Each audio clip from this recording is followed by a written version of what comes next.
ابو جہل بدماش، اس کے گنڈے ساتھی وہاں موجود تھے، کھڑے ہو گئے، ہنگامہ کیا اور حضور پاک صلی اللہ تعالیٰ علیہ وسلم کو پکڑ کر کے کھینچا۔ ابو جہل نے مارا بھی، رسول پاک صلی اللہ علیہ وسلم پر ہاتھ اٹھایا۔ نبی پاک صلی اللہ تعالیٰ علیہ وسلم کو اس دن قریش کے لوگ اور بھی تھے، کسی نے کچھ کہا نہیں۔ حضور وہاں سے حرم شریف سے باہر نکل کر کے آئے اپنے گھر کی طرف۔ یہ وہ دور ہے جب رسول اللہ کے چچا امیر حمزہ ابھی ایمان لائے نہیں تھے۔ امیر حمزہ ایمان لائے ہوئے نہیں تھے، لیکن پہلوان آدمی تھے، مکہ والے ڈرتے تھے ان سے۔ وہ شکار کے لیے گئے تھے، شکار سے واپس آ رہے تھے، راستے میں کسی نے پکڑ کر کہا، حمزہ آج تمہارے یتیم بھتیجے محمد کو ابو جہل نے مارا پیٹا ہے اور کوئی بچایا نہیں۔ تو رشتہ داری کی جو غیرت تھی وہ جاگ گئی، کہا اس کی ہمت کیسے ہوئی کہ محمد کی طرف ہاتھ اٹھائے۔ یہ کون کہہ رہے؟ حمزہ کہہ رہے۔ اور گھر نہیں گئے، رسول پاک کے پاس نہیں گئے، سیدھے حرم شریف میں آئے۔ دیکھا تو خبیث مردود ابو جہل بیٹھا ہوا تھا، ٹھٹا مار کر ہنس رہا تھا لوگوں کے درمیان۔ اس مجمع میں سے جا کر کے ابو جہل کو پکڑ کر کے کھینچا، لائے حمزہ، امیر حمزہ، اور اس کو ہاتھوں سے اور لاتوں سے خوب گھونسے مارا، اور اس کے بعد کہا، خبردار، کیا تو نے یہ سمجھ لیا کہ محمد کے سارے رشتہ دار مر گئے؟ کبھی اگر محمد کی طرف اس کے بعد آنکھ بھی اٹھایا تو میں آنکھ پھوڑ دوں گا۔ میں اپنے بھتیجے محمد کا کفیل ہوں صلی اللہ علیہ وسلم۔ یہ ابو جہل کو مارا پیٹا، محبت تھی بھتیجے کی، لیکن ایمان نہیں تھا، ایمان لائے ہوئے نہیں تھے۔ مارا پیٹا اور اس کے بعد آئے، دیکھتے ہیں اب میرے بھتیجے محمد صلی اللہ علیہ وسلم کا کیا حال ہے، اب دیکھنے کے لیے آئے۔ رسول پاک صلی اللہ علیہ وسلم ایک جگہ بیٹھے ہوئے تھے، امیر حمزہ آئے، کہا، اے محمد، مجھے سننے میں آیا کہ ابو جہل نے آپ کو مارا ہے، غم مت کرنا، میں بدلہ لے لیا، میں تمہارے دشمن کو خوب مار کر کے آیا ہوں۔ حضور پاک صلی اللہ علیہ وسلم چہرہ نہیں اٹھایا، سنتے رہے، بات سنتے رہے، چہرہ نہیں اٹھایا۔ امیر حمزہ کہتے رہے، اب زیادہ غم مت کرو، مسکراؤ، ہنس دو۔ رسول پاک صلی اللہ علیہ وسلم ان کی طرف نہیں چہرہ اٹھایا۔ پھر جب امیر حمزہ نے بار بار کہا تو اب سننے کی بات ہے، اب سننے کی بات ہے۔ محمد عربی صلی اللہ علیہ وسلم، میرے آقا کا دل کیا تھا؟ حضور چہرہ اٹھاتے ہیں اور کہتے ہیں، اے میرے چچا حمزہ، آپ مجھے خوش دیکھنا چاہتے ہیں؟ آپ مجھے ہنستا مسکراتا دیکھنا چاہتے ہیں؟ امیر حمزہ نے کہا، ہاں، ایک بار مسکرا دو۔ رسول پاک صلی اللہ علیہ وسلم نے فرمایا، اے میرے چچا حمزہ، آپ نے بدلہ تو لے لیا، اس کو مار کے آئے، لیکن میرے لبوں پر ہنسی اس وقت آئے گی جب آپ کلمہ طیبہ پڑھیں گے، آپ کے اندر ایمان آ جائے۔ امیر حمزہ نے اس دن پکار کر کہا، اشہد ان لا الہ الا اللہ واشہد ان محمد رسول اللہ۔ وہ کہتے ہیں دنیا کا کوئی عام انسان ہو تو اپنے دشمن سے بدلہ لیتی خوش ہو جاتا۔ امیر حمزہ کہتے ہیں اس دن میں جان لیا کہ یہ اللہ کے سچے رسول ہیں، اپنے نفس کے لیے نہیں جیتے بلکہ اللہ کے بندوں کے لیے، ان کی ہدایت کے لیے میرے آقا یہاں پر آئے۔ عزیزان گرامی وقار، اس رسول پاک صلی اللہ علیہ وسلم کو امت کی فکر تھی، اور یہی بزرگوں میں بھی رہا، یہی بزرگوں میں بھی رہا۔ آپ کو پتا ہے مشہور واقعہ، جب رسول پاک صلی اللہ علیہ وسلم مدینے سے دور، لوگوں سے دور چلے گئے تھے، کسی کو خبر ہی نہیں تھی کہ کہاں گئے۔ حضرت ابو بکر صدیق رضی اللہ تعالیٰ عنہ ڈھونڈتے ڈھونڈتے ایک جنگل کی طرف آئے، پوچھا، ادھر ادھر دیکھتے رہے، ایک چرواہا جو بکریاں چراتا تھا وہ ملا۔ حضرت ابو بکر نے پوچھا کہ کیا تو نے ہمارے رسول محمد صلی اللہ علیہ وسلم کو دیکھا ہے؟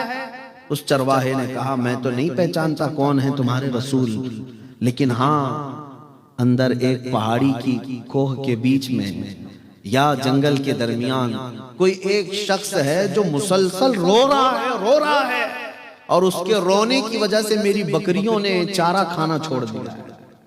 کون ہے؟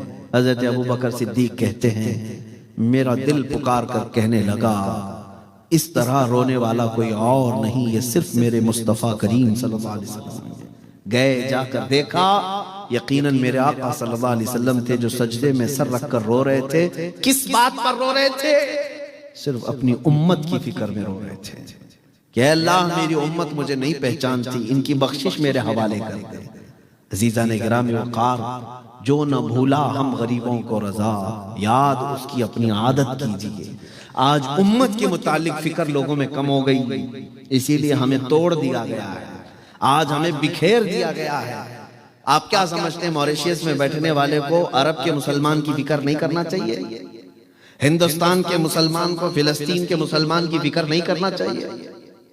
میرے عزیزوں، پوری کائنات کے جو مسلمان ہیں وہ ایک جسم کی طرح ہیں، ایک پارٹ کو تکلیف ہو تو پورے جسم میں بخار آتا ہے۔ میرے آقا صلی اللہ علیہ وسلم نے فرمایا ہر ایک کے دل میں یہ فکر ہو، ہر ایک کے دل میں یہ احساس ہو، چاہے جتنی بھی دور رہتا ہے وہ کالا ہے کہ گورا ہے، ناٹا ہے کہ لمبا ہے، لیکن ہے تو میرے رسول کا امتی۔ یہ رشتہ تمہارے دلوں کے اندر جب آ جائے گا، بیداری آ جائے گی، پھر دیکھنا انقلاب آئے گا۔ آپ کو پتا ہے میں ہندوستان کی بات کر رہا ہوں، ہندوستان میں سب سے پہلے لشکر لے کر کون آیا؟ سرکار غریب نواز رضی اللہ تعالیٰ عنہ، تو بہت بعد میں سن 90 ہجری میں حضور کی وفات کے 80 سال بعد ہندوستان میں 10,000 کا لشکر لے کر سب سے پہلے آنے والا جو شخص تھا وہ محمد بن قاسم، اور ان کی ایج کیا تھی پتہ ہے؟ 19 سال کا جوان، 19 ایئرز، ٹین ایج کا نوجوان، اور 10,000 کا لشکر لے کر کے آیا تھا۔ کیوں آیا تھا پتہ ہے آپ کو؟ ہندوستان فتح کرنا، جھنڈے گاڑنا یہ نہیں، بلکہ ایک حادثہ ہو گیا تھا۔ کچھ عورتیں مسلمان حج کے لیے جا رہی تھیں، اور اس وقت وہاں ایک راجہ تھا، راجہ دابر سنگھ، اس کے گنڈوں نے یہ عورتوں کو قید کر لیا، ان کا مال لوٹ لیا، ان کی عزت پر حملہ کیا۔ تو عورتیں پکار کر کہنے لگی کوئی ہے ہمارا بھائی جو ہماری مدد کو آئے؟ تو کوئی عرب کے بزنس مین جو تھے، تجارت والے، انہوں نے عورتوں کی آواز سنی، عرب میں جا کر کے خلیفہ وقت یا گورنر جو تھا اس کے پاس بیان کر رہے تھے، اور یہ گورنر کا بھتیجا محمد بن قاسم سن رہا تھا۔ وہیں سے پکار کر کہا لبیک یا اختی، اے میری بہن میں تیری عزت کے لیے آ رہا ہوں، میں تیری عزت کی حفاظت کے لیے آ رہا ہوں۔ 10,000 کا لشکر لے کر کے سب سے پہلے سندھ کی سرزمین پر اترا وہی نوجوان۔ اس نے راجہ دابر سنگھ کو چیلنج کیا، کہا ان عورتوں کو آزاد کرو، ان کی عزت پر جنہوں نے حملہ کیا انہیں گرفتار کرو، ان کا مال چھوڑو، وہ حج پر جا رہی تھی۔ راجہ کو نشہ تھا، کہا 19 سال کا لڑکا مجھے چیلنج کر رہا ہے، میرے پاس 1 لاکھ سے زیادہ کی فوج ہے۔ اس نے کہا میں تیرے مطالبے نہیں مانوں گا۔ تب محمد بن قاسم نے کہا جب ہمارے مطالبے نہیں مانے گا تو محمد کے غلاموں کے جوہر دیکھنے کے لیے تیار ہو جا۔ اس لیے کہ وہ نوجوانوں نے جس جگہ میدان میں قدم رکھا اللہ کی مدد ان کے ساتھ تھی، وہ رسول پاک کی امت کے لیے چلتے تھے۔ پھر جنگ ہوئی 3 دن سے زیادہ نہیں، 3 دن کے اندر یہی 10,000 کا لشکر محمد بن قاسم کا وہ راجہ دابر سنگھ کی فوج کو ایسا تہس نہس کر دیا کہ راجہ بھی گرفتار ہو کر کے آیا، گنڈے بھی گرفتار ہو کر کے آئے، سب تہس نہس۔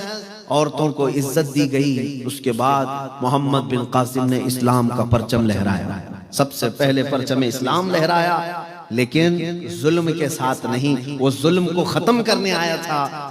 الہ آباد یونیورسٹی کے ایک پنڈت ہیں ہندو، انہوں نے کتاب میں لکھا ہے کہ میں نے تاریخ میں دیکھا بہت سارے بادشاہ آئے ہندوستان میں، لیکن محمد بن قاسم جیسا انصاف کرنے والا جرنیل میں نے کبھی دیکھا ہی نہیں۔ یہ اپنے نہیں غیروں نے بھی لکھا ہے۔ میں بات اس لیے عرض کر رہا ہوں کہ اس وقت ان کے دلوں میں یہ خیال ہوتا عرب میں بیٹھے ہیں، ہندوستان میں اگر کسی عورت پر کوئی حملہ کر رہا ہے وہ وہیں سے نکل کر کے آ جاتے، پلین سے نہیں آتے، جہاز سے نہیں آتے تھے، پیدل سفر کر کے نکلتے تھے جنگلوں کا، پہاڑوں کا، اور پہنچ جاتے تھے مدد کے لیے۔ اسی لیے ان کو اللہ تعالیٰ نے زمینیں کھول کر رکھی تھی۔ آج فلسطین کے بچے تڑپتے ہیں، اور یہ عرب کے عیاش حکمران ٹوائلٹ بھی سونے کے بنا کر کے بیٹھے ہوئے ہیں، اور کرسیاں ان کی سونے کی، برتن ان کے سونے کے، اور ان کا عیش ایسا کہ یہ آسمان چھونے والی بلڈنگیں بنا رہے ہیں، اور فلسطین کے بچے ایک ایک لقمے کے لیے ترس رہے ہیں۔ ملک شام کے بچوں کے حالات ایسے ہیں کہ دوائی تک ان تک نہیں پہنچ پاتی، گھاس کھانے پر مجبور ہیں۔ یمن کے کئی بچے ایسے ہیں جو زمین پر پڑی ہوئی گھاس کھا کر کے رہ جاتے ہیں۔ کیا کل قیامت کے دن ان عرب حکمرانوں کو سوال نہیں ہوگا؟ آج جب امت کی فکر ختم ہو گئی تو اللہ تعالیٰ نے تم سب کو ذلیل کر دیا. ان کا مال کس کام کا، ان کی حکومتیں کس کام کی، ان کا تخت کس کام کا، کہ مسلمانوں پر ہونے والے ظلم پر ارے مدد کو نہیں پہنچ سکتے تو کم سے کم اعلان تو کر سکتے ہو. نہیں کرتا، کوئی نہیں کرتا. انہیں بات کرنے کو تک کی آج تمیز نہیں ہے. 57 کنٹریز پورے ورلڈ میں مسلم نام سے ہیں. آج 57 ملک ہیں مسلم کنٹریز، اور اس کے بعد حالات کیسے ہیں سب دیکھ رہے ہیں. تو میرے عزیزو اس بات کو سمجھ لو کہ جن کے دلوں میں احساس ختم ہو گیا وہ ایمان بھی جا رہا ہے، ایمان بھی جا رہا ہے. چہرہ مسلمان بنا لینے سے صرف مسلمان نہیں ہوتا، دل کے اندر.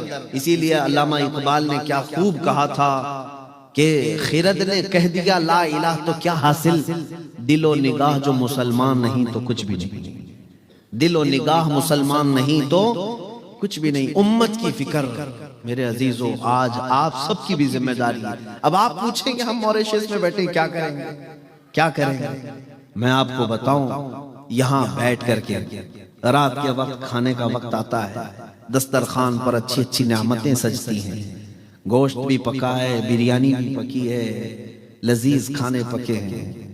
میں روز کی بات نہیں کر رہا ہوں، کسی دن اگر ایسا ہو گیا تمہارے، ایک دن بھی اگر زندگی میں ایسا آیا دسترخوان پر کھانے رکھے ہیں لیکن ہاتھ بڑھنے سے پہلے تمہیں ملک شام کے، یمن کے، عراق کے، فلسطین کے یتیم بچے یاد آ گئے اور تم نے ہاتھ اٹھا لیا، آنکھوں میں آنسو آئے. اللہ تمہارا یہ عمل بھی دیکھ رہا ہے، اللہ تمہارا یہ عمل بھی دیکھ رہا ہے. بارگاہ الہی میں یہ تو کہہ سکتے ہو کہ مولا حالات مجھے وہاں تک پہنچنے نہیں دیتے لیکن دل میرا روتا ہے، مولا تیرے حبیب کی امت پر رحم فرما. اگر تم نے اتنا بھی کہہ دیا تو یہ بھی فکر امت ہے، یہ بھی امت کی فکر ہے کہ اگر تم اپنے گھر میں بیٹھ کر کے بھی ان کا درد کا احساس کرتے ہو، آنکھیں بھیگ جاتی ہیں، اللہ تمہارا یہ عمل بھی دیکھ رہا ہے. میرے عزیزو ایسا تو نہ ہو کہ ادھر بچوں کی چیخیں نکل رہی ہیں. میں خود عراق میں ہر سال جاتا ہوں، بغداد شریف 11ویں میں، اور کبھی سال میں 2 مرتبہ ہوتا ہے. وہاں کے مقامی لوگوں سے تعلقات ہو گئے، کئی ہمارے دوست ہیں وہاں کے ساتھی، وہ کہتے ہیں کئی مرتبہ ایسے حالات آئے کہ جنازہ اٹھانے کے لیے 4 لوگ بھی نہیں ملتے، 2 لوگ لے کر کے جنازہ چل پڑتے ہیں. اتنے جنازے، اتنے جنازے. بغداد میں ایک میدان تھا جس میں پہلے لوگ فٹ بال کھیلتے تھے، اور چند سالوں کے بعد جا کر کے دیکھ رہے ہیں تو میدان پورا قبروں سے بھر گیا، پورا قبروں سے بھر گیا، کوئی فٹ بال کا میدان نہیں ہے. اتنی قبریں، اتنی قبریں. موت عام ہو گئی، موت عام ہو گئی. میں 3-4 سال پہلے، لاک ڈاؤن سے پہلے کی بات کر رہا ہوں، 11ویں شریف ہم تو اپنے اپنے گھروں میں خوب پکا پکا کے کھاتے ہیں اور ثواب سمجھتے ہیں. میرے عزیزو پہلے سے پیٹ بھرا ہوا ہے، پھر کھا کر کے کون سا ثواب؟ انٹرٹین کرتے ہو نیاز کے نام پر. ہاں کھانا کھلانا ثواب ہے، لیکن کس کو؟ جس کے گھر میں پہلے سے کھانا بنتا ہے اسی کو کھلا کے ثواب. اس تک ہمارا کھانا ہی نہیں پہنچتا جس کے گھر میں روٹی بھی نہیں بنتی. غریب اور مسکین کو کھلانے کا حکم اسلام میں ہے، پیٹ بھرے ہوئے لوگوں کے لیے نہیں ہے. ان کا تو پہلے سے پیٹ بھرا ہے، ان کے پاس کھانا پہلے سے ہے. ہمارے نیاز کا سسٹم کیا ہے، لنگر کا سسٹم کیا ہے؟ سارے وہی لوگ کھاتے ہیں جن کے گھر میں 4 ٹائم کھانا بنتا ہے اور نیاز کھاتے ہیں، اور نیاز کرنے والے سمجھتے ہیں بہت ثواب کا کام ہے، بہت ثواب کا کام ہے. میرے عزیزو ثواب کا کام سرکار غوث اعظم عبد القادر جیلانی رضی اللہ تعالیٰ عنہ فرماتے ہیں سب سے نیک کام بھوکوں کو کھلانا، ننگوں کو پہنانا. بات سمجھیں، دونوں کو مکس کر کے بتایا گیا. بھوکوں کو کھلانا، ننگوں کو پہنانا، یہ دونوں کو جمع کر کے کیوں کہا گیا؟ اس لیے کہ وہی بھوکے کو کھلاؤ جس کے پاس کپڑے پہننے تک کی بھی نوبت نہیں ہے، جس کے پاس اتنا مال بھی نہیں. وہ زمانے کی بات تھی، لیکن آج اگر غریب ملتا ہے تو اسے کھلائیں، نہیں تو ان تک اپنا مال پہنچائیں. میں جو بات کر رہا تھا کمپلیٹ کرتا ہوں. 4 سال پہلے ہم وہاں پر جا کر 11ویں جو کرتے اپنے کھانے کے لیے 1 مرتبہ بنا لیتے ہیں، ٹھیک، لیکن باقی سارے بکرے ذبح کر کے ریفیوجی کیمپ میں، جہاں پر جنگ میں جن کے گھر تباہ ہو گئے ان کے گھروں پر جاتے ہیں، گوشت کے ٹکڑے تقسیم کرتے ہیں. بہت سارے لوگ کرتے ہیں. ہم بھی گئے تھے، میں یہ تجربہ آپ کو بتا رہا ہوں، آنکھیں آج بھی ہماری ڈبڈبا جاتی ہیں جب گوشت کے ٹکڑے لے کر ہمارا ڈرائیور پہنچا، وہاں بچوں کو اعلان، پوری جھوپڑیاں لگی ہوئی تھی کہ لوگوں گوشت آ گیا ہے تمہارے گھر، سارے گھروں سے بچے عورتیں سب نکل آئے، ہمارے ہاتھوں سے وہ گوشت ایسے چھین کر کے بھاگتے تھے جیسے کوئی چیل کوے چھین کے بھاگتے تھے۔ آج اس حالت پر امت مسلمہ کو کون لایا؟ کیا یہ میرے رسول کی امت نہیں ہے جس کو ایسا بھکاری بنا دیا گیا؟ ان کو ایک گوشت کا ٹکڑا لے کر کے، چھوٹی سی ایک لڑکی کو دیکھا وہ گوشت کا ٹکڑا لے کر بھاگ رہی ہے اور بیچ راستے میں چوم رہی، آنکھوں سے لگا رہی، گوشت کا ایک ٹکڑا 1.5 کلو کا ہوگا، آدھا کلو کا ہوگا۔ اس دن درد ہوتا ہے دل میں کہ ہم تو روز کھاتے ہیں اپنے گھروں میں، اور میرے آقا صلی اللہ علیہ وسلم کی امت کو ہم نے کبھی احساس نہیں کیا۔ اور تمہیں پتا ہے میرے رسول کی عادت کیا تھی؟ ماں عائشہ صدیقہ فرماتی ہیں میرے بستر میں حضور آرام کرتے تھے، کبھی بجلیوں کی آواز آتی تو رسول اللہ بستر چھوڑ کر باہر نکل جاتے تھے، باہر چلے جاتے تھے اور رونے لگ جاتے تھے، دعا کرتے، استغفار کرتے۔ حضرت عائشہ پوچھتی ہیں یا رسول اللہ جب بھی بجلیاں آتی ہیں آپ کیوں بستر سے نکل کر باہر آتے ہیں، روتے ہیں؟ رسول پاک صلی اللہ علیہ وسلم فرماتے ہیں اے عائشہ مجھے ڈر لگتا ہے جب بجلیاں آتی ہیں پچھلی امتوں کا عذاب یاد آتا ہے، کہیں یہ بجلیاں میری امت پر عذاب بن کر نازل نہ ہو جائے۔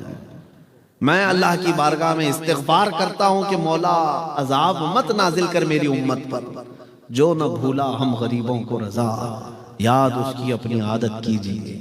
آج ہم بھولے بیٹھے اس رسول کی امت کو۔ عزیزان گرامی وقار، قرآن نے تمہیں کیا کہا؟ کنتم خیر امت اخرجت للناس تأمرون بالمعروف وتنہون عن المنکر وتؤمنون باللہ۔ تم کو انسانوں میں سب سے بہترین امت بنایا گیا، کیوں؟ اس لیے کہ تم لوگوں کو اچھائی کی طرف بلاتے ہو، برائیوں سے روکتے ہو، اللہ پر غیب پر ایمان لاتے ہو، اچھائیوں کی طرف بلانا تم نے چھوڑ دیا۔ بہت سارے نوجوان بچے آج نشہ کے اڈوں پر رات رات گزارتے ہیں، بڑے بڑے شہروں میں یہ حالات ہو گئے۔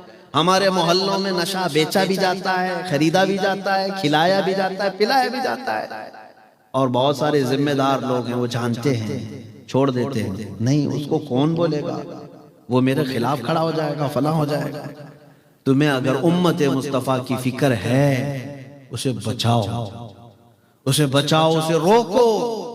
اس کو روکنے کے طریقے ہیں مار کر کے نہیں، تھپڑ لگا کر کے نہیں، ڈانٹ کر کے نہیں۔ میں نے خود دیکھا ہے اپنی زندگی میں، میں نے دیکھا ہے، ایک دو نہیں، میں آپ کے سامنے سینکڑوں بچے لا کر کے رکھ دوں گا جنہوں نے نشہ سے توبہ کیا ہے، الحمدللہ۔ میں یہ اپنی تعریف کے لیے نہیں کہہ رہا ہوں، لیکن کیا طریقہ کیا؟ صرف اتنا کہا اس نوجوان کو جو ایڈکٹ ہو گیا کہ تجھے اللہ کے رسول کا واسطہ دیتا ہوں، اگر رسول پاک صلی اللہ تعالیٰ علیہ وسلم سے دل میں محبت رکھتا ہے تو چھوڑ دے اس چیز کو، چھوڑ دے، اس لیے کہ وہ رسول تجھ سے بہت محبت کرتے ہیں۔ اس رسول نے فرمایا تمہارے پاؤں میں کانٹا بھی چبھے تو اس کا درد مجھے ہوتا ہے، یہ میرے آقا نے فرمایا، یہ رسول کریم صلی اللہ علیہ وسلم نے فرمایا۔ جس نوجوان کو ہم نے یہ کہا کہ وہ رسول تجھ کو تیری ماں سے، تیرے باپ سے زیادہ پیار کرتے ہیں، کیا تجھے اس رسول کا واسطہ نہیں پیارا ہے؟ چھوڑ دیا اس نے، توبہ کر لیا۔ بہت سارے ایسے ہیں الحمدللہ وہ آج فجر کی نماز کے بھی پابند ہیں۔ طریقہ کار ہے، امت کی فکر کرنا چھوڑ دیا تو پھر ہماری امت ٹکڑوں میں بدل گئی۔ سب یہ سوچتے ہیں اس کو میں کیوں بولوں، اس کو میں کیوں بولوں، نہیں، تمہاری ذمہ داری ہے، تم خیر امت ہو، برائیوں سے روکنے کے لیے آئے ہو، اچھائیوں کا حکم دینے آئے ہو۔ عزیزان گرامی وقار، وقت زیادہ طویل ہو گیا، میں ان بزرگوں کی بارگاہ میں کچھ عرض نہ کر سکا۔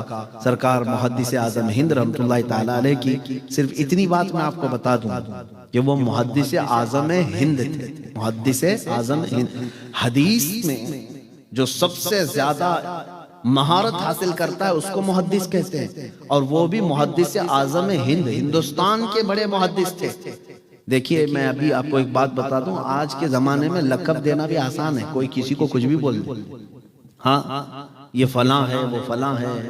فارسی میں ایک شعر ہے، پیرا نمی پرند مریدہ می پرانند۔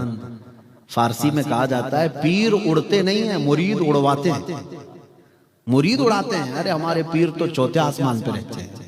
دوسرا کہتا ہے تیرے چوتھے پہ میرے پیر تو ساتویں پہ رہتے ہیں۔ پیر کے بارے میں مرید جو ہے نا اڑاتے رہتے ہیں، لقب مرید جو چاہے دیتے رہتے ہیں۔ ایک مرید کہتا ہے میرے پیر تو اجمیر میں نماز پڑھتے ہیں لیکن رہتے یہاں ہیں، دوسرا کہتا ہے نہیں میرے پیر تو مکہ مدینے میں پڑھتے ہیں رہتے یہاں ہیں۔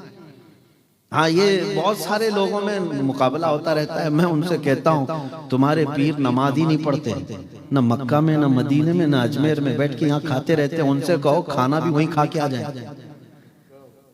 ہاں میرے عزیزوں، میں یہ بات اس لیے کہہ رہا ہوں کہ پیروں کو لقب دینے میں بہت آسان ہے، مرید جو چاہے لقب دے دیں گے، لیکن محدث اعظم ہند کو لقب کس نے دیا؟ کیا یہ مریدوں نے لقب دے دیا؟ ان کے چاہنے والوں نے دے دیا؟ نہیں، بلکہ ان کو پڑھائے ہوئے استاد نے لقب دیا۔ استاد اپنے شاگرد کو کہہ رہا ہے، اور وہ بھی علم حدیث میں کچھ بزرگوں کو 40 سال لگ گئے، کسی کو 50 سال لگ گئے، بخاری شریف پڑھاتے پڑھاتے جب ان کو محدث کہا جاتا ہے، لیکن حضرت محدث اعظم ہند کو صرف 17 سال کی عمر میں محدث اعظم ہند کہا گیا۔ یہ آپ کا کمال تھا علم حدیث میں۔ اللہ تبارک و تعالیٰ ان کے فیوز و برکات ہم سب کے سینوں پر جاری و ساری فرمائے۔ اور صرف حدیث میں نہیں، ایک جگہ اعظم گڑھ میں آپ نے تقریر فرمائی تھی، محدث اعظم ہند، جو موجود لوگ تھے وہ کہتے ہیں ایک تقریر میں ہم نے دیکھا 25 لینگویج استعمال کیے تھے، 25 زبانیں الگ الگ آپ نے استعمال کیے۔ وہ جس میدان میں گئے اس کے بادشاہ تھے، جس میں مناظرے میں گئے، مناظرے میں دیوبندیوں کے دانت کھٹے کر کے آئے، مناظر اعظم بھی تھے، ایڈوکیٹس تھے، وکیل حضرات ان کے سامنے بات کر رہے تھے بھاگلپور میں، 1 گھنٹہ تک تقریر کیے، پورے آرٹیکلز جتنے بھی انڈین یہ جو ہمارے لا ہیں اس کے بارے میں بات کرتے رہے، پینل کوڈ فلاں، یہ آرٹیکل 3 سب بات کرتے رہے۔ تو وکیل جتنے بیٹھے ہوئے تھے ایڈوکیٹ، انہوں نے کہا کہ آپ انڈین لا کے حافظ ہیں، ہمیں یاد نہیں ہے ساری چیزیں، آپ تو ایسا پڑھ رہے ہیں جیسے کہ آپ نے حفظ کیا ہے۔ بہرحال میرے عزیزو، یہ سب کمال ہے عشق رسول کا۔ جو بندہ اپنے آپ کو رسول اللہ کے لیے وقف کرتا ہے، دنیا کے سارے علوم اس کو صدقے میں دے دیے جاتے ہیں۔ اعلیٰ حضرت نے بھی یہی فرمایا، بچپن میں مجھے میتھمیٹکس پڑھنے کا، منطق اور فلسفی پڑھنے کا شوق تھا، کتابیں لے کر بیٹھتا تھا۔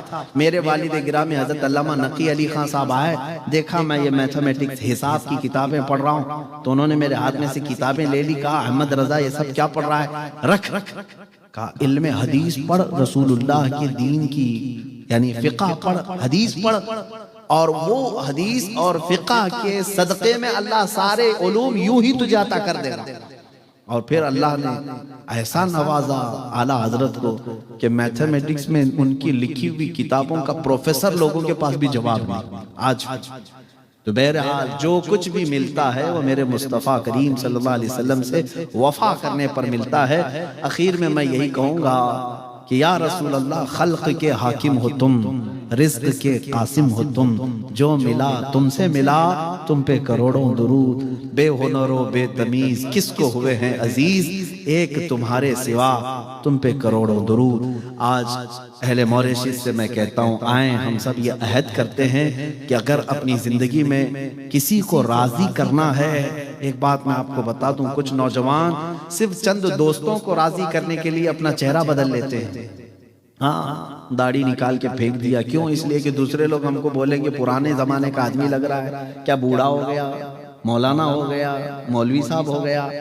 اس کو صرف چند لوگوں کو راضی کرنے کے لیے اپنے آپ کو بدل لیا، لیکن پھر بھی وہ راضی نہیں رہتے، تم دنیا کو ننگا ہو کر کے بھی راضی نہیں کر سکو۔ ایک بات یاد رکھیں، کچھ بھی اپنے آپ کو بدل لو، لوگ بولتے رہیں گے ہو تم کو یہ دنیا چھوڑتی نہیں، یہ کپڑے پہنو تو مجھے بولتے ہیں، عام کپڑے پہنو تو بولتے ہیں، اگر سادے کپڑے پہن کر کیا ہو تو بولتے ہیں مولانا تو یہ کچھ ہے ہی نہیں، بھکاری دکھتا ہے، بہت زیادہ کپڑے پہن لو، اچھے کپڑے پہن لو تو بولتے ہیں پتہ نہیں کہاں سے پیسہ لا رہا ہے، سائیکل پر جاؤ تو غریب ہے، یتیم ہے بیچارہ، کار میں جائے گا تو بولے سب کا مال لوٹ کے جا رہا ہے۔ تو لوگوں کی کوئی بھی یہ رہتی نہیں، لیکن میں یہ کہتا ہوں کہ تم اپنے آپ کو کیوں بدلنے جا رہے ہو؟ جس کے دل میں یہ بات آتی ہے نا، لوگ کیا کہیں گے، لوگ کیا کہیں گے، ایسا کروں گا لوگ کیا کہیں گے، ان کے لیے میں ایک ہی جملہ کہتا ہوں، لوگ کچھ نہیں کہتے، مرنے کے بعد صرف انا للہ کہتے ہیں۔ بس یہی ایک اچھی چیز بولتے ہیں انا للہ و انا الیہ راجعون، باقی زندگی میں ان کا خیال مت کرو کیا کیا بولتے تھے۔ لوگوں کے لیے جیتے رہو گے تو یہ لوگ کتا بنا دیتے ہیں، کچھ بھی بنا دیتے ہیں، لیکن اگر آپ کو راضی کرنا ہو تو مدینے کے تاجدار کو راضی کرو، اس لیے کہ وہ بہت جلدی راضی ہوتے ہیں۔ اپنے خدا کو راضی کرو، وہ ایک سجدے میں راضی ہوتا ہے، ایک سجدے میں راضی ہوتا ہے۔ باقی دنیا کو راضی کرتے کرتے لوگ تھک گئے، لیکن دنیا راضی نہیں ہوتی، اور اگر ایک راضی ہو گیا تو دوسرا ناراض ہے۔ آپ محلے میں رہتے ہیں، پورے محلے کو راضی کر کے دکھاؤ، چیلنج ہے میرا۔ ہاں آپ کیا سمجھتے ہیں؟ نہیں ہو سکتا۔ میں اپنے لیے کہہ رہا ہوں، میں اپنے لیے کہتا ہوں، سننے والے ہمارے لاکھوں ہوں گے، لیکن گالیاں دینے والے بھی، نفرت کرنے والے بھی۔ تو اگر میں ان نفرت کرنے والوں کو دیکھوں تو اپنے آپ کو بہت کچھ ادھر ادھر کرنا پڑ جائے گا۔ مجھے شیخ سعدی رحمت اللہ علیہ کی وہ بہت اچھی بات یاد آتی ہے کہ آپ سے کسی نے کہا کہ آپ کو فلاں برا بولتا ہے، فلاں برا بولتا ہے، اس کا بھی تو کچھ جواب دو۔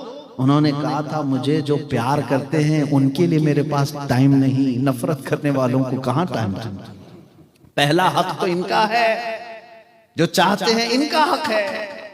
میرے عزیزو، ہم بچپن میں ایک چیز پڑھتے تھے، میں صرف یہ اس لیے کہہ رہا ہوں، کوئی لطیفہ نہیں، اپنے آپ کو کچھ نوجوان صرف اس لیے چینج کرتے ہیں کہ دنیا میں اچھا لگوں، دنیا میری تعریف کرنے لگے۔ تم اپنے آپ کو چینج کرتے ہو لیکن پھر بھی گالی کھاتے ہو، پھر بھی برا۔ تم نے اپنے ہیئر سٹائل الگ کر لیے، ہاں لباس کا سٹائل بدل لیا کسی کو راضی کرنے کے لیے، لیکن ایک راضی ہوا دوسرا بولتا ہے ارے کیسے کپڑے پہنتے ہیں۔ تمہاری یہی زندگی گزر جائے گی، کوئی نہ کوئی تم میں عیب لگاتا رہے گا۔ بچپن میں ہم نے کتاب میں ایک بات پڑھی تھی کہ بیچارے ایک شوہر بیوی گدھا لے کر کے جا رہے تھے، تو شوہر نے بیوی کو بٹھایا، گدھا خود پکڑ کے جا رہا تھا، عورت ہے ساتھ میں اس کو سوار کرے۔ چوک پہ بیٹھے ہوئے لوگ کمنٹس کرنے لگے بیوی کا غلام جا رہا ہے، عورت کا غلام ہے، عورت کو بٹھایا خود چل کے جا رہا ہے۔ اس کو بات بری لگی، عورت کو اٹھایا خود بیٹھ کے جانے لگا۔ تھوڑی دور آگے جانے کے بعد کچھ لوگوں نے دیکھا اور کہا ظالم آدمی ہے، عورت کو چلا رہا ہے خود بیٹھا ہوا، خود بیٹھا ہوا۔ وہ بیچارہ اتر گیا، کہا کہ نہیں چلو کوئی نہیں بیٹھے گا، دونوں چل کے جاتے ہیں۔ تیسری جگہ کچھ لوگ بیٹھے تھے، انہوں نے کہا کتنے بیوقوف ہیں، سواری ہے پھر بھی چل کے جاتے ہیں، سواری ہے ساتھ میں لیکن پھر بھی پیدل جا رہے ہیں۔ اس نے کیا کہا اب ایک ہی چیز باقی رہتی ہے، گدھے کو اٹھا کے لے جاؤ۔ اب کیا بچا؟ لوگوں کی باتوں سے بچنے کے لیے لاسٹ چیز بچی، گدھے کو اٹھا لے۔ یہی حالت ہو جاتی ہے، جو لوگوں کے لیے اپنے آپ کو چینج کرتے ہیں انہیں آخر میں گدھا اٹھانا پڑ جائے گا، آخر میں گدھا اٹھانا پڑ جائے گا۔ اس لیے اس کا علاج کیا ہے؟ اس کی نہ دیکھو، اس کو راضی نہ کرو۔ بریلی کے امام نے یہ فرمایا آج لے ان کی پناہ آج مدد مانگ ان سے، ہاں آج لے ان کی پناہ آج مدد مانگ ان سے، کل نہ مانیں گے قیامت میں، اگر مان گیا انہیں جانا انہیں مانا، نہ رکھا غیر سے کام، للہ الحمد میں دنیا سے مسلمان گیا۔ تمہارے جسم پر کپڑے پھٹے ہوئے ہوں، پیوند لگا ہوا ہو، بال الجھے ہوئے ہوں، لیکن رسول کے لیے جیتے تھے، وہ رسول پاک کبھی یہ نہیں کہتے کہ اس کے کپڑے پھٹے ہوئے ہیں، اس کا جسم فلاں ہے۔ حضرت صہیب رومی یہ مکہ مکرمہ سے آ رہے تھے، ان کے ماں باپ کافر تھے، ان کو کہا تھا کہ ہم پورے مال سے تمہیں آگ کر دیں گے، انہوں نے کہا مال پورا لے لو۔ باپ نے گنڈوں کو لگایا یہ جب مدینے جائے گا اس کو مارنا، گنڈے آئے بیچ راستے میں بہت مارا، ان کی آنکھ پھٹ گئی، ناک پھٹ گئی، گھٹنے ٹوٹ گئے، لیکن پھر بھی وہ واپس مکہ جانا نہیں چاہتے تھے، مدینہ آنا چاہتے تھے ہجرت کر کے۔ جوانی کا وقت ہے، یہاں تک کہ ماں جو سب سے زیادہ بچوں سے پیار کرتی ہے، ماں نے کیا کہا تھا پتہ ہے صہیب تیرے جسم پہ جو کپڑے ہیں نا وہ ہمارے کمائی کے، ہمارے پیسوں کے، وہ کھول کے دے دے۔ انہوں نے کپڑے بھی کھول کے دے دیے، ٹاٹ گونی کا لباس اوڑھ لیا، کانٹے لگا لیے، اور ایسے ہی چل کر کے مدینے آئے تھے۔ کتنا لمبا سفر کر کے جب مدینے پہنچے، صحابہ کہتے ہیں رسول پاک صلی اللہ علیہ وسلم مسجد نبوی سے نکل کر کے گردن اونچی کر کر کے کسی کا انتظار کر رہے تھے۔ صحابہ نے پوچھا یا رسول اللہ کوئی قافلہ آ رہا ہے؟ حضور نے فرمایا نہیں، میرا دیوانہ آ رہا ہے، میرا ایک دیوانہ آ رہا ہے. جب لوگوں نے دیکھا وہ دیوانہ کون تھا, وہ حضرت صہیب تھے. جب وہ قریب آئے, میرے آقا صلی اللہ علیہ وسلم نے سب سے پہلے کیا کیا, ان کو سینے سے سینہ لگایا اور اپنی چادر اٹھا کر ان کو پہنا دیا. اور جانتے ہیں حضرت صہیب زندگی بھر پھر اس چادر کو کبھی ہٹاتے نہیں تھے. جب ان کی موت قریب آئی تب لوگوں کو اعلان کیا, اے لوگوں میرے جسم پر کچھ ہو یا نہ ہو, میری قبر بھی یہ چادر ضرور ہونی چاہیے. اس لیے کہ جب میری ماں نے میرے کپڑے لے لیے تھے, اس وقت اگر مجھے کسی نے کپڑے پہنائے ہیں تو تاجدار مدینہ کی ذات ہے. جس کو دنیا چھوڑ دیتی ہے اس کو میرے رسول اپناتے ہیں, جس کو دنیا ٹھکرا دیتی ہے اس کو میرے رسول گلے لگاتے ہیں. اسی لیے شاعر نے کیا ہی اچھا کہا, لگاتے ہیں اس کو بھی سینے سے آقا جو ہوتا نہیں منہ لگانے کے قابل, جو ہوتا نہیں منہ لگانے کے قابل. اسی لیے میری ریکویسٹ اپیل یہی ہے, دنیا کو راضی کرتے کرتے تم بوڑھے ہو جاؤ گے, یہ دنیا کبھی راضی نہیں ہوگی. راضی کرنا ہو تو تاجدار مدینہ کی ذات کو راضی کرو, اور وہ بہت جلدی راضی ہوتے ہیں. اور ان کو راضی کرنے کا سب سے بہترین کام یہ ہے, آج سے عہد کرو جو سیدہ فاطمہ الزہرا نے کہا تھا, ان کی بیٹی نے کہا تھا. آپ کو میں نے واقعہ ادھورا چھوڑ دیا. حضور سجدے میں رو رہے تھے مدینے میں, کسی کے اٹھانے سے اٹھتے نہیں تھے. حضرت فاطمہ الزہرا نے آ کر کیا کہا تھا حضور پاک صلی اللہ علیہ وسلم سے, اے میرے ابا جان آپ سر اٹھا لیں, آپ کی بیٹی فاطمہ جب تک زندہ رہے گی کوئی رات سوئے گی نہیں, ہر رات آپ کی امت کی بخشش کی دعا کرے گی. رسول پاک راضی ہو گئے, اللہ کے رسول راضی ہو گئے. کیا بات کیا, امت کی دعا کروں گی. سیدہ فاطمہ الزہرا امت کی بخشش کی دعا کرتی رہی, میرے آقا راضی ہو گئے. آج اگر میرے مصطفیٰ کو راضی کرنا ہو, آج سے یہی کہو, یا رسول اللہ میں اپنے لائف کے لیے, اپنے سیلف کے لیے بہت جی لیا, اپنے گھر کے لیے بہت جی لیا. اے اللہ کے حبیب اب میں زندہ رہوں گا, پل پل ہر دن آپ کی امت کا خیال کروں گا, آپ کی امت کی فکر کروں گا. جہاں طاقت ہوگی پہنچ کر کے, جہاں نہیں ہوگی دعاؤں سے آپ کی امت کی بھلائی کرتا رہوں گا, اور اللہ کی بارگاہ میں بھیک مانگتا رہوں گا. آؤ میرے آقا راضی ہو جائیں گے. مجھے یقین ہے کہ آج کہ اس عرس میں انشاءاللہ العزیز جب ہم دعا کریں گے میرے آقا کی بارگاہ میں, میرا وجدان یہ کہتا ہے کہ جس کا دل مچل جائے, آج کی رات خوش نصیبی کی ہو سکتی ہے, کسی کی خواب میں میرے آقا ضرور تشریف لائیں گے.